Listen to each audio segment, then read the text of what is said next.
नमस्कार, alert museum में आप सभी का स्वागत है। शुरू करते हैं आज के जनरल नॉलेज के क्वेश्चन और आंसर्स को। और आज का हमारा जो टॉपिक रहेगा वो इलेक्शन कमीशन ऑफ इंडिया यानी कि निर्वाचन आयोग उन उन पर आधारित रहेगा। ठीक है दोस्तों, निर्वाचन आयोग के ऊपर में हमारा आज का क्वेश्चंस रहेंगे। ठीक है, तो आज का सबसे पहला क्वेश्चन है नोटा। नोटा को ईवीएम में कब शामिल किया गया है? नोटा को ईवीएम में कब शामिल किया गया? 2000 में, 2011 में, 2013, फिर 2010 में?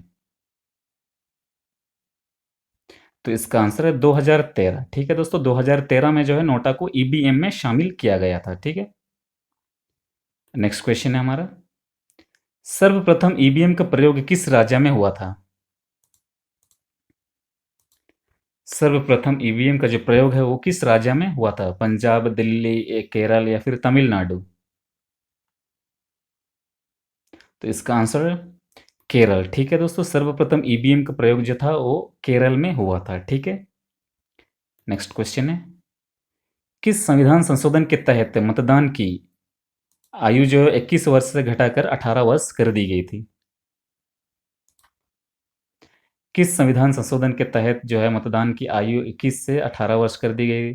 60वां संविधान संशोधन, 62वां संविधान संशोधन, 61वां या फिर 63वां संविधान संशोधन? तो इसका आंसर है 61वां संविधान संशोधन। ठीक है, 61वां संविधान संशोधन के अंतर्गत जो है मतदान की आयु 21 वर्ष से घटाकर 18 वर्ष कर दी गई। ठीक है, नेक्स्ट क्वेश्चन है, भारत के प्रथम मुख्य चुनाव आयुक्त कौन थे?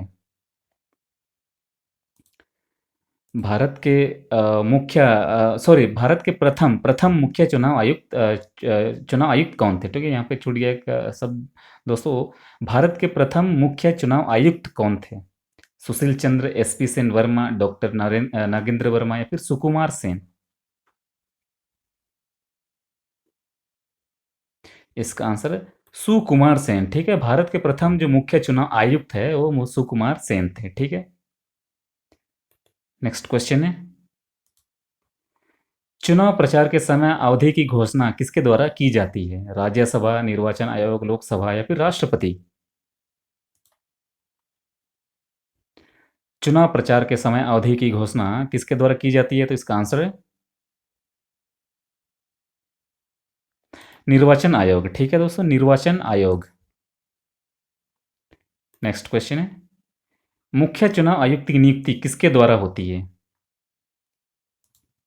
मुख्य चुनाव आयुक्त की नियुक्ति किसके द्वारा होती है? प्रधानमंत्री, राष्ट्रपति, मुख्य न्यायाधीश या फिर उप प्रधानमंत्री? इसका आंसर है मुख्य चुनाव आयुक्त की नियुक्ति जो है वो राष्ट्रपति के द्वारा होती है। ठीक है, मुख्य चुनाव आयुक्त की नियुक्ति राष्ट्रपति के द्वारा होती है। नेक्स्ट क्वेश्चन, मुख्य चुनाव आयुक्त का कार्यकाल कितने वर्षों का होता है? मुख्य चुनाव आयुक्त का कार्यकाल कितने वर्षों का होता है? 6 वर्ष या अधिकतम 65 वर्ष, 5 वर्ष, 10 वर्ष, 5 वर्ष से अधिकतम 60 वर्ष? तो इसका आंसर है मुख्य चुनाव आयुक्त का कार्यकाल जो होता है वो 6 वर्ष या फिर अधिकतम 65 वर्ष का होता है। ठीक है दोस्तों, 6 वर्ष या फिर अधिकतम 65 वर्ष का होता है। नेक्स्ट क्वेश्चन है हमारा, मुख्य चुनाव आयुक्त को महाअभियोग जैसी प्रक्रिया से हटाया जा सकता है? मतलब ये जो कथन है ये सही है या फिर गलत है, ये हमें बताना है यहाँ पे। ठीक है, मुख्य चुनाव आयुक्त को महाभियोग जैसी प्रक्रिया से हटाया जा सकता है, तो ये सही है। ठीक है दोस्तों, ये जो कथन है ट्रू है, मुख्य चुनाव आयुक्त को महाभियोग जैसी प्रक्रिया से ही हटाया जा सकता है। ठीक है, नेक्स्ट क्वेश्चन है हमारा, मुख्य चुनाव आयुक्त का दर्जा सर्वोच्च न्यायालय के मुख्य न्यायाधीशों के समान ही होता है? क्या ये सही है या फिर गलत है? मुख्य चुनाव आयुक्त का दर्जा सर्वोच्च न्यायालय के मुख्य न्यायाधीशों के समान ही होता है। इज इट ट्रू और फॉल्स? तो इसका आंसर ट्रू। ठीक है दोस्तों, मुख्य चुनाव आयुक्त का दर्जा जो सर्वोच्च न्यायालय के मुख्य न्यायाधीश के समान ही होता है। ठीक है, इसीलिए इसका ये कथन जो ये ट्रू है। ठीक है दोस्तों।